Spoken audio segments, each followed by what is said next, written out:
Okay, so the first one tonight is and this is heated, man. This this comes with this comes with all the fire in my belly I could possibly muster without yelling at you guys through the microphone and if you're in your car, I don't want to like you're going to have to put the windows down. But I okay, I have a couple pet peeves when it comes to lacrosse goaltending and coaching of goalies, okay? Um I won't I won't list them all here, but one of my biggest pet peeves is bringing a Middie down on a clear. Okay. And this came up in two goalie audits I did this week for some of for our goalies. Okay. So two goalies, totally different areas of the country. Coaches bring the Middie down. And I want to preface this by saying, like, this is not just a crappy JV thing. I have seen this with so last year I had probably one of the top one of the top 2025s in the country, and his club team did this, and I was floored. I was absolutely floored. Um, in the in the girls' game, sorry, piece of lettuce. In the girls' game, this is more common, right? But still, I don't like it because well, I'll cover that in a second. So let's talk first about like why you would bring a Middie down, right? Well, no, I'm going to just jump right to it. Basically, when a coach brings a Middie down on a clear, okay, what that coach is basically saying to 60% of the team on the field is, I don't believe in you. I don't trust you. I'm not going to coach you. I'm not going to give you a chance to develop here. And what's most important about developing, right, is you can develop, and part of development is failure. Okay. And when you are constantly playing in games that you feel like you have to win, well, then, the coach is not going to do that. Right. So one thing I understand is that and I'm a huge proponent of coaches, right? Like I'm a fan of coaches, and also I believe a lot of people look at their coach with more expectations than they do from any teacher at their school. Right? Like, they want them to be the lacrosse coach, but they want them to be like a guidance counselor, like a mentor, like a second dad or mom. They want them to be like their priest, their minister. They want to be able to go give confession and be like, and have their like cancer cured, all this stuff, right? All this stuff. And yet they don't take any uh, a lot of parents don't look at the coaches and go like, "Oh my god, that guy's like a dad with like maybe a small baby, or she like just lost her job or took a pay cut, to work here, that sort of thing." Like it's just like it's all or nothing, and it sucks. It totally sucks. So I'm a huge proponent of coaches, right?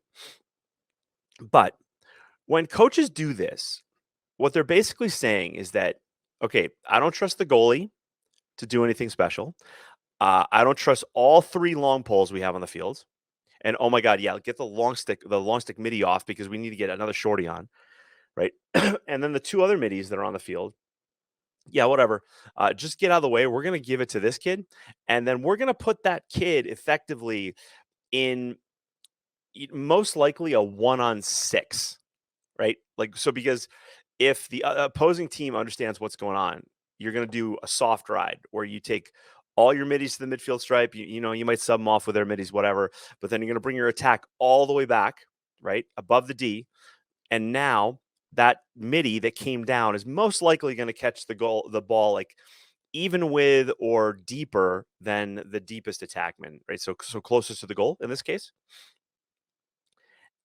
And we're just going to let that guy run, and hopefully they make it happen. Now, for those of you guys old enough to remember, like Syracuse back in the late '80s, early '90s, remember they had Rodney Dumpson. Rodney Dumpson was, for me, coming from New England, was like the first like legit Division I black lacrosse player I had seen. Okay, and Syracuse would give Rodney the ball on a clear off like the end line, and Rodney would run past like everybody and get in the offensive zone. And Roddy wasn't like the best stick handler in the world, as was like most people weren't phenomenal stick handlers back then because you know, we didn't have the pockets that we have today, but it was like, give it to Rodney and Rodney's going to beat everybody and then we're going to go. And rarely did Rodney get caught. Rarely did Rodney get stripped. And that was it. But now when I see coaches like do this, so let's talk first. Um, um, Mike writes, reason this is interesting is because this is dependent on how the riding team covers. Well, but Mike, here's the deal. Not totally. Okay. So you're either putting a team into you're putting this MIDI down into a 1-on-6 or a 1-on-3. Okay. Uh, because what ends up happening, if the MIDI down understands like draw and dump, it's so easy to clear this. But my issue with this is less about the tactics of beating like how the other team rides. It's more about what the coach is signaling to the rest of the team. And like I said, I've seen this with like some of the top club teams in the country. And I've seen it with like crappy JV teams, right? Like, so it goes all the way.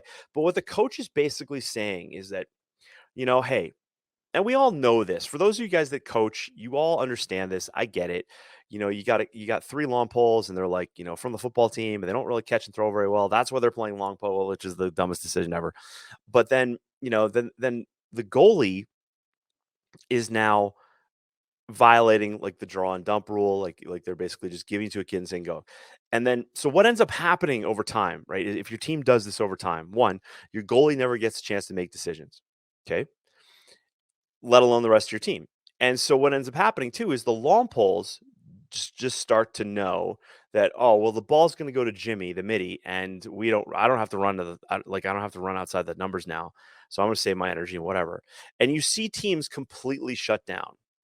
You see goalies who don't develop their stick skills. You see long poles that never get a chance to understand spacing or getting the hell out of there, right?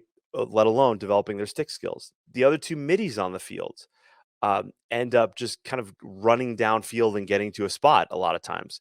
Um, and there's not a real system there. And what bothers me about this is that the biggest thing that bothers me is the lack of development, the lack of putting kids in a position to learn and win and do and try and fail. And and if you're a parent and you're paying hundreds or thousands of dollars for your kid to show up with some team, I don't care if it's your local rec team, I don't care if it's your high school team, I don't care if it's a high priced travel team. Your son or daughter is there to learn as much as possible to get to the next level. That's it. And and and while I'm not one to kind of I don't get upset when coaches, I don't like the term like win at all costs, that sort of thing. Like there's times when things can be done, but all the time you're basically, giving it to one good kid on your team and saying, "Okay, we're going to carry that kid." And that's, in my opinion, that's a massive mistake. And so then I look at the coach and I go, okay, why is the coach doing this? Right? If the coach is lazy, right? If the coach is a lazy coach, that's a problem, right? You don't want your kids with lazy coaches. You want your kid, but the one thing that we have to be respectful of with all coaches is their bandwidth, right? If they're teaching 12 classes and they're trying to get a workout in and maybe they got 2 kids at home and they're divorced and they're like, whatever their situation is, we got to be respectful of that. And hopefully a coach like that can learn how to ask for help, whether it's a volunteer, coach or parent who knows a little bit about lacrosse, who can help do the D, whatever. We hope that they're in that position. Okay. Um, I don't like authoritarian coaches. Um, However, I will tell you that, like, whenever I've coached, I've had trouble finding someone as an assistant who I could spend time with and coach. So we got to be respectful of that, all that stuff. So if the coach is lazy, that's a problem. If their bandwidth is is limited, well, that's a little bit of a different nut to crack, and that's where hopefully somebody can help this coach and go, all right, listen, we can do better than this. We can coach some kids, but let's say the coach is an experienced coach, and they're looking at the goalie and they're looking at the D, and they're basically saying like, I don't trust these kids. I don't believe they're going to make a pass. I don't believe that they can get their stick skills better. I don't believe that they can make the right choices. That's bad coaching, in my opinion. Okay. That's bad coaching. And there's no benefit to it. It doesn't benefit anybody. Because what ends up happening is if you give it to that kid, if you give it to the middie down and you say go, well, what's one of the things we teach all kids, all lacrosse players, for those of you guys that coach? It's like, we don't dodge into double team. If you're doubled, someone's open, unless you're man down. Yeah, I get it. But the idea is that, you don't dodge into like a 1-on-3, but effectively, if it's a soft ride and all the attack were back, well, you're basically putting that middie into a 1-on-3. And then what's going to happen most likely, and this happens, I would say, if you kept stats on this, you would see that probably the failure rate is about 70%. Right. So that middie gets stripped. The ball comes back on transition, and those D that you didn't want to coach and the goalie that you didn't trust on the clear are now stuck trying to defend like an odd man fast break from like the wing. And that's probably something you haven't practiced in practice ever, or rarely, because every fast break drill you've done has come from top center. Well, you're just putting your kids in you're putting your kids in a situation where the failure rate is high. You haven't coached the defense on how to basically handle that one when it's broken down, and now the goalie's not learning. The goalie's not learning how to clear. The goalie's not putting a demand on their stick skills. The 3 long poles, same thing. They're not getting into space. They're not getting in. They're not understanding transition. The middies, all the middies are now not learning about how to get rewarded. Basically when the shot's taken and they bust out, that's a chance for a middie to get open and for that goalie to hit them with a pass. And I've coached up some like brand new lacrosse players. Some of my favorite coaching experiences is when I get some like brand new kid to the game of lacrosse who happens to get in the goal. Whether it's like a football kid or maybe it was like the hockey goalie, which is what I was, as well. Um, or it's like some soccer kid who's never played but they're fast. One of the best feelings that I get as a coach is when I teach that goalie how, after to make a save with what limited stick skills they have, that they can yell clear, they can pick up the ball, they can look upfield and see Kevin, and they can just huck a ball like it's like a shot put. I don't care. It's the ugliest pass ever, but then they hit that kid and they get a fast break going the other way, and that feels so good whether they score or not. Okay? So listen, if your coach if you how about this? If you are a coach and you're running a middie down clear, stop it. Just cut it out. All right. Teach your defense, teach your team how to clear. Watch the video that I've put up on YouTube like a bazillion years ago. It's called An Easy Clear for Most Lacrosse Goalies. Do that. All right. For my Lacrosse Goal University members, we got a whole module on clearing fundamentals. You can take a recap of that. But if you're a coach and you're running a middie down clear, stop. Okay.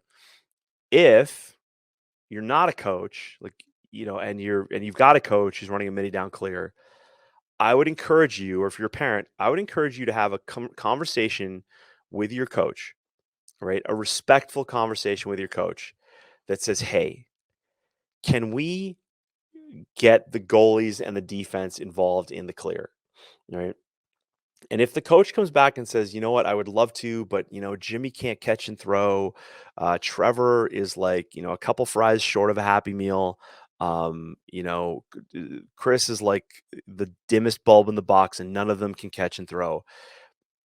As a parent, you have to say, "Yes, but my goalie wants to get better at this, and if we at least allow the team to get into spaces where a successful clear will happen, our goalie can work with the middies." And this is true, right? This is totally true.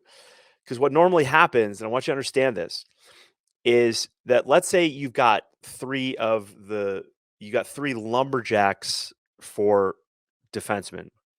They can at least run into their spots. All right. And this is what floors me, because even on like great travel teams, like, you've got kids who can catch and throw and they're fast, right? Okay, get the long poles out of the way. Get them, get one low right outside the numbers, get one low left outside the numbers, get one up by like the 35-yard line away from the box. Start there. Right. Now, if there's no attackman in the goalie's face and the attack have gone with a D, well, that goalie's just going to walk the ball up the center of the field. You're effectively shortening the field, right? And then if nobody jumps the goalie can actually keep going towards the middie and draw a middie pass to their open middie, and now that middie's in on a fast break. Boom, done. Okay. I can take a kid who's never used a goalie stick, and within like 15 minutes, I can have them doing at least that effectively. Okay. The other thing is that if an attackman decides to jump the goalie, well, we can teach the goalie how to use the crease to create some distance between them and the attackman. And if the attackman decides to chase him, well, again, here we go. The goalie's going to sprint right up field and find somebody. And if the middie, if the other team's middie has now covered the long pole, well, there's a middie with a short stick open, right? But most likely there is there's whatever. There's tons of options there. And that takes like nothing to coach. So if your coach is like ignorant to this, like have them watch this video and just go, yo, listen, we can do this, right? It doesn't take a lot, because basically, especially if your kids are development age and they're trying to make it to the next level and they're trying to make a travel team this summer, or they're trying to play Division 1, or they're trying to be seen by coaches. Well, pardon me, but sure as shit, they better be learning how to clear the ball. And if their coach is putting them in a situation where they can't learn, that coach, in my opinion, is not doing his or her job. Full stop. Okay. And you don't want to be with that coach, because your kid is basically hamstrung by the coach on their team. Okay. So don't do that. Okay. But don't do that. All right. Carrie Ann, oh geez, East team has a nuclear play. It debuts tomorrow. You got to send me that clip. But we talked about that. Like, Carrie Ann, like your goalie, like your Lacrosse Goalie University client. Ethan is a good kid. He's a smart kid. He's athletic, and we talked about this, right? Like, and this is one of the reasons why I'm doing this video now, is because of that of the clips you sent me, along with the like 2 other goalies. But the idea is that our kids need to learn. All right, our kids need to learn, and they need to fail. And when they fail, then what ends up happening is they feel all the shame of failing. That's what being an athlete's all about, right? I wrote about this in my book, that an athlete's job is to go out today and embarrass themselves and then promise themselves they're never going to do that again in that same situation, right? And what that means is they're going to go develop their physical, technical, and tactical abilities. So they come back and they're studs or studettes, and they kick ass and they do good stuff. But if your coach is stifling you on one of the most basic plays in the sport of lacrosse, just want to kick him in the groin, that sort of thing. So with respect, but you know what I mean. Okay. Amen. Alex, there you go. I like that. Amen. All right. Hey, Bob McGee, I see you, buddy. So any questions on that, guys? Anything like, but seriously, share this with your coach if you want to, like if you need to, like if your coach is a weenie and they need some extra advice, send them this video, send them this clip, and then have them email me, right? Or if have them email me, or if you've got my number, give it to them, and I'm happy to do that. Okay. All right, guys, thanks for watching, and thanks for listening wherever you are. Do me a favor, hit the like button if you like this, and be sure to subscribe if you haven't already. When you're ready, head on over to lacrossegoalieuniversity.com/coaching so I can work with you and your goalie. And while you're at it, check out athletespecific.com to learn more about mental performance and high performance. You may not know this, but I work with athletes in a variety of sports. Lacrosse is my love, but man, I love athletes and the families who support them. So head on over to athletespecific.com, check it out. I'll see you in the next video. Cheers.